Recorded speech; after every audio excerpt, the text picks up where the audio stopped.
Fa hoafa kosa dia nanamafy maly atao anatin'ny fiaonany tampanao gazety ny maître Willy Razafinjatov voalalao isika fa toerin'izy ireo ny didy izay navoaka ny fitsarana manasazy fito volana tranomaizina ireo mpiandry fonja roa tafiditra ao anatin'ilay raharaha ho sinafa nilaza moa ity mpisolo vava ity zany fa dia mpiakatra ny raharaha amina dingana raha-pitsarana manaraka izy ireo ary mitaky ihany koa ny tokony isehon'ny lehiben'ny mpiandry fonja ny afa eny anivon'ny fitsarana toy izao ny fanoikevina izany pailalana zany.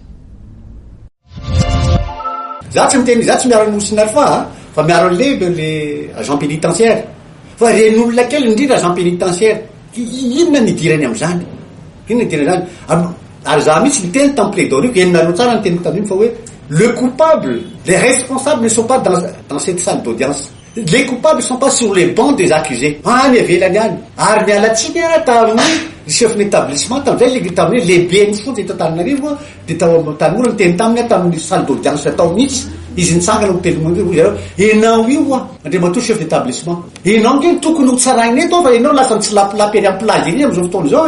ary amplazy enao maka manao fiainanao nefa ny enareo tokony ho tsarainy eto fa reto olona tsisy anto tsisy valeur reto tsy manana grade reto tsy afaka anao zany rehetrety zany no tsaraina zao fotoana satria tsy misy zavatra mihetsika anatin'ny établissement pénitentiaire raha tsy avy aminao ahoana enao tsy lapilapy ery ambadika ary ahoana tsy misy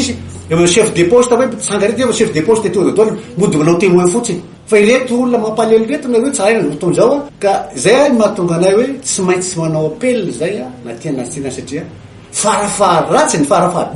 farafahabetsany moa raha ohatra ka hoe tsaraina andreo olona reo de hoe responsabilité administrative dans la façon de travailler.